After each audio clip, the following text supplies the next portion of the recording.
বন্ধুরা, বড় একটা আপডেট আসছে। গতকাল রাতে ইরান যে হামলার ঢেউ ছেড়েছে সেটা নিয়ে ইসরায়েলি মিডিয়াও স্বীকার করতে বাধ্য হয়েছে। এখন ইসরায়েলি মিডিয়া মানে জানোই তো যে ওরা ক্ষয়ক্ষতি লোকায়, ওরা সেন্সরশিপ করে, ওরা খারাপ খবরগুলি বাইরে আসতে দেয় না। কিন্তু তারপরেও যতটুকু বেরিয়ে আসছে সেটা দেখে বুঝতে পারা যাচ্ছে ক্ষতি কতটা হয়েছে। কারণ যে মিডিয়া স্বভাবতই ক্ষয়ক্ষতি লোকায়, সে যদি কিছুটা হলেও স্বীকার করে তাহলে আসল ক্ষতি তার থেকে অনেক গুণ বেশি। বন্ধুরা, প্রথমেই কথা বলি আল নাকাব এলাকা নিয়ে। এটা ইসরায়েলের একটা মরুভূমি অঞ্চল, নেগেভ মরুভূমি বলে যেটাকে। এই এলাকার মধ্যে একটা বিশাল ইন্ডাস্ট্রিয়াল জোন আছে যেটার নাম রামাত হোবাব। তো এই জায়গাটা ইসরায়েলের জন্য খুব গুরুত্বপূর্ণ, কারণ এখানে অনেক বড় বড় শিল্প কারখানা আছে। গত রাতে ইরান এই রামাত হোবাব ইন্ডাস্ট্রিয়াল জোনে মিসাইল হামলা চালিয়েছে। এখন গুরুত্বপূর্ণ ব্যাপারটা হলো, এটা কিন্তু প্রথম হামলা না। ইসরায়েলি মিডিয়ায় রিপোর্ট করেছে যে মাত্র 5 দিনের মধ্যে এই এলাকায় এটা ইরানের দ্বিতীয় মিসাইল হামলা। মানে ভেবে দেখো, 5 দিনে 2বার একই জায়গায় আঘাত। ইরান পরিষ্কার বার্তা দিচ্ছে যে আমরা এলোমেলো মিসাইল ছুড়ছি না, আমরা সুনির্দিষ্ট লক্ষ্য করে ধরে ধরে একটার পর একটা আঘাত করছি। বন্ধুরা, নেক্সট আপডেট এবার আসি ক্লাস্টার মিসাইলের প্রসঙ্গে। আপনাদের সঙ্গে ক্লাস্টার মিসাইল নিয়ে অনেক আলোচনা করেছি আগেও, তবে এই প্রসঙ্গে একটু আসা দরকার। এই হামলার রাতে ইরান যে মিসাইলের ঢেউ ছেড়েছে সেটাই ক্লাস্টার মিসাইল ব্যবহার করা হয়েছে। তুমি হয়তো জিজ্ঞেস করবে যে ক্লাস্টার মিসাইল আবার কি জিনিস, যারা নতুন।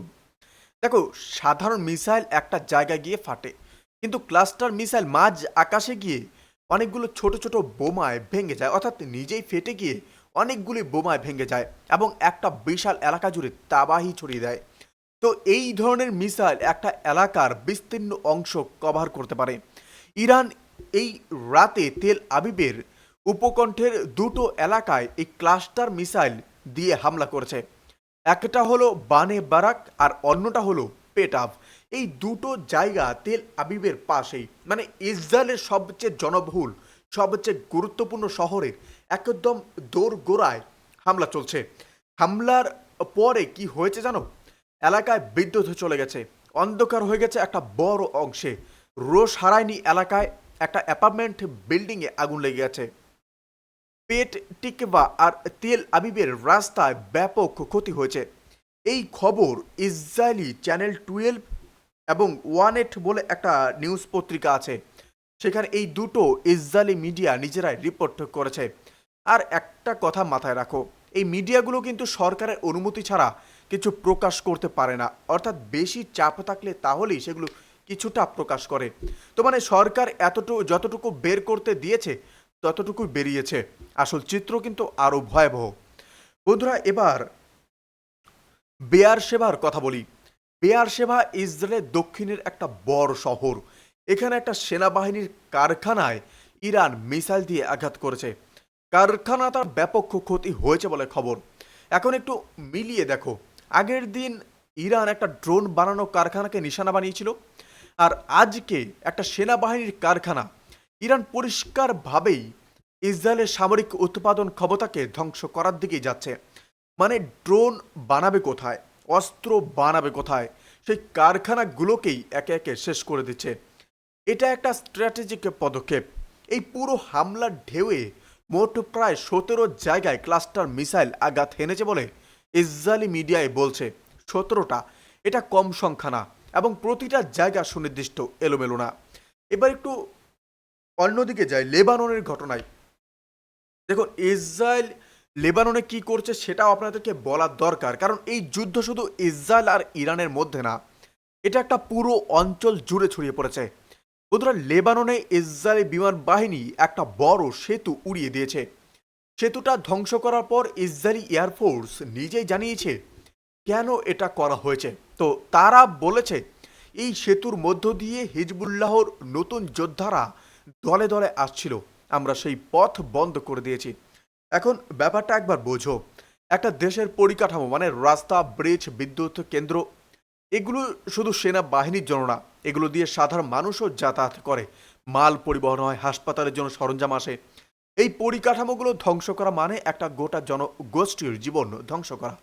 ইসরায়েল এটাই করছে, গাজায় করেছে, লেবাননে করছে।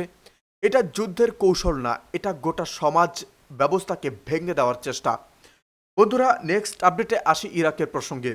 ইরাকের বসরা শহর থেকে খবর আসছে যে সেখানে একটা আমেরিকার তেল কোম্পানির ডিপোয় ভয়াবহ আগুন লেগেছে।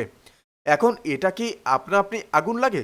না, ইরাকে ইরান সমর্থিত যে সংগঠনগুলো আছে তারা ক্রমাগত আমেরিকার স্বার্থে আঘাত করছে। আমেরিকান দূতাবাস, আমেরিকান সামরিক ঘাঁটি, আমেরিকান তেল কোম্পানি, একটার পর একটা নিশানা হচ্ছে। এখানে একটু ইতিহাস বলা দরকার আপনাদের। 2003 সালে আমেরিকা ইরাকে ঢুকেছিল কেন? অফিসিয়ালি বলেছিল সাদ্দাম হোসেনের কাছে গণবিধ্বংসী অস্ত্র আছে, কিন্তু সেই অস্ত্র কোনোদিন পাওয়া যায়নি। আসল কারণ ছিল তেল। ইরাক পৃথিবীর অন্যতম বৃহত্তম তেল ভান্ডার। আমেরিকা সাদ্দামকে ফাঁসি দিয়ে ইরাকের তেল ক্ষেত্রগুলো নিজের দখলে নিয়ে নিয়েছে। আজকে ইরাকের বেশিরভাগ তেল কোম্পানি আমেরিকান। এটা কোনো ষড়যন্ত্র তত্ত্ব না, এটা ইতিহাস। আর এই তেলের ওপর থেকে আমেরিকার কৃতিত্ব সরিয়ে দেওয়ার চেষ্টা এখন চলছে। বন্ধুরা, এবার আসি সবচেয়ে চাঞ্চল্যকর খবরে। দুবাই দুবাই মিডিয়া অফিস নিজেই স্বীকার করেছে যে ইরানের হামলা রুখে দেওয়ার সময় মিসাইল ও ড্রোনের ধ্বংসাবশেষ দুবাই মেরিনার একটি বিল্ডিংয়ের ওপর এসে পড়েছে। আহত কেউ হয়নি, আগুন লাগেনি, কিন্তু ক্ষতি হয়েছে। এখন দুবাই মেরিনা কোথায় জানো? পৃথিবীর সবচেয়ে দামি এলাকাগুলোর মধ্যে একটা। বিলিনিয়াররা বা বিলিনিয়ারদের পাড়া বলতে পারেন। বিশ্বের ধনীতম মানুষদের বাড়ি আর অফিস সেখানে। সেখানে মিসাইল বা মিসাইলের টুকরো এসে পড়েছে। এটা আগে কেউ কল্পনাও করতে পারেনি। শুধু মেরিনা না, দুবাইয়ের ইন্টারনেট সিটিতে ওরাকল বিল্ডিংয়ের সামনে অংশেও ধ্বংসাবশেষ পড়েছে। ওরাকল মানে জানো তো? পৃথিবীর সবচেয়ে বড় টেক কোম্পানিগুলোর একটা। এই মুহূর্তে মিডল ইস্টের সবচেয়ে আধুনিক বিজনেস জোনে মিসাইলের টুকরো পড়ছে। আরব আমিরাতের কর্তৃপক্ষ বলছে হামলা রুখে দিয়েছি, কিন্তু বন্ধুরা, মিসাইল রুখলেও তার টুকরো তো আর রুখতে পারছে না। আর একটা পূর্ণাঙ্গ মিসাইল যদি এই জনবসতিপূর্ণ দামি এলাকায় পড়ে তাহলে কি হবে সেটা ভাবলেই গায়ে কাটা দিয়ে ওঠে। সেখানে বিলিনিয়ারদের পাড়া বলে কথা। এখন ইরানের নিজের ক্ষতিও আপনাদেরকে একটু জানিয়ে রাখা ভালো। দেখুন, কারাজ শহরে B1 পুলে আমেরিকার ইসরায়েল হামলা চালিয়েছে। সেই হামলায় এখন পর্যন্ত 13 জন মানুষ মারা গেছে। এর মধ্যে বাচ্চারাও আছে। বাচ্চারা, একটু মাথায় রাখো এটা। ছোট ছোট বাচ্চা যাদের যুদ্ধের সাথে কোনো সম্পর্ক নেই তারা মারা যাচ্ছে, কারণ কোনো সেতুতে বোমা পড়েছে। এই সেতু নাগরিকরা ব্যবহার করত। এটা কোনো সামরিক ঘাঁটি না, এটা একটা সেতু। এই ধরনের হামলাকে আন্তর্জাতিক আইনের যুদ্ধাপরাধ বলা হয়। কিন্তু আমেরিকার ইসরায়েলের জন্য আন্তর্জাতিক আইন একটু আলাদা। ইরান বলছে মিডল ইস্টের 8টা ব্রিজ তাদের নিশানায় আছে, কিন্তু এখনও হামলা করেনি। কেন করেনি? কারণ সেই ব্রিজগুলো সাধারণ মানুষ ব্যবহার করে, আরব দেশের সাধারণ নাগরিকরা। ইরান চাইলে আজও সেই ব্রিজগুলো উড়িয়ে দিতে পারত, কিন্তু করছে না। কারণ এই যুদ্ধ সরকারের বিরুদ্ধে, সাধারণ মানুষের তো আর বিরুদ্ধে না। এই বিচারটুকু ইরান করছে, যেটা আমেরিকার ইসরায়েল করছে না।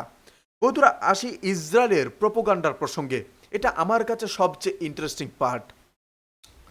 ইউকেতে ইসরায়েলের দূতাবাস একটা AI দিয়ে তৈরি করা ছবি পোস্ট করেছে। তো ছবিতে লন্ডনের আকাশে মিসাইলের মতো আলো দেখা যাচ্ছে, যেমনটা এখন মিডল ইস্টে দেখা যায়। আর ক্যাপশনে লেখা, কল্পনা করো যদি লন্ডনে ক্লাস্টার মিসাইল পড়ে তোমার কেমন লাগতো। ইসলামী শাসন এখন তেল আবিব, দুবাই, আবু ধাবিতে ঠিক এটাই করছে। এটা কি? এটা হলো ভয় তৈরি করার চেষ্টা। লন্ডনের মানুষকে ভয় দেখাও, তারা সরকারের ওপর চাপ দেবে, সরকার মিডল ইস্টে সৈন্য পাঠাবে, আর ইরানের বিরুদ্ধে যুদ্ধ বড় হবে। এই চাল ইসরায়েল বারবার খেলেছে, কিন্তু এবার দুনিয়া আর তেমন সহজে গলানো যাচ্ছে না। মসজিদ আল আকসা বন্ধ করলো, গির্জা বন্ধ করলো, বলল ইরানের মিসাইলের কারণে নিরাপত্তার জন্য বন্ধ, কিন্তু আসল কারণ ছিল ধর্মীয় টেনশন তৈরি করা, দুনিয়াকে ধর্মের লাইনে ভাগ করা। বন্ধুরা, এই পুরো ব্যাপারটা দেখলে একটা জিনিস তো পরিষ্কার হয়ে যায়, এই যুদ্ধ শুধু ইসরায়েল আর ইরানের তো না, এই যুদ্ধে একাধিক বা একদিকে আছে আমেরিকা, ইসরায়েল আর কিছু আরব দেশ যারা আমেরিকার ছায়ায় বসে আছে, আর অন্যদিকে আছে ইরান আর তার মিত্র শক্তিগুলো, ইরাক, লেবানন, ইয়েমেন। এই যুদ্ধের দামটা কিন্তু দিচ্ছে সাধারণ মানুষই। ইসরায়েলের অ্যাপার্টমেন্টে আগুন যে লেগেছে, সেই অ্যাপার্টমেন্টের বাসিন্দারা কোনো সরকার না, সাধারণ মানুষ। তো কাজেই যে ১৩ জন কারাজের মধ্যে যে ১৩ জন মরেছে, তারাও কিন্তু সাধারণ মানুষ। দুবাই মেরিনায় যদি পূর্ণ মিসাইল পড়তো, সেখানেও সাধারণ মানুষই মরতো। তো এই যুদ্ধ থামানো তো দরকার, কিন্তু থামবে তখনই যখন আমেরিকার ইসরায়েল বুঝবে যে শক্তি দিয়ে সব সমস্যার সমাধান হয় না। এখন পর্যন্ত সেই বোঝার কোনো লক্ষণ আমেরিকা এবং ইসরায়েলের মধ্যে দেখা যাচ্ছে না। তো বন্ধুরা, এই ছিল আজকের আপডেট, এবং কোন আপডেটটা আপনার কাছে সবচেয়ে বেশি ইন্টারেস্টিং লেগেছে অবশ্যই আমাদের কমেন্ট করে জানাবেন, এবং আপনি কোথা থেকে এই ভিডিওটিকে দেখছেন অবশ্যই আমাদেরকে জানাবেন। ভালো থাকবেন, সুস্থ থাকবেন, ধন্যবাদ। দেখা হচ্ছে নতুন কোনো ভিডিও।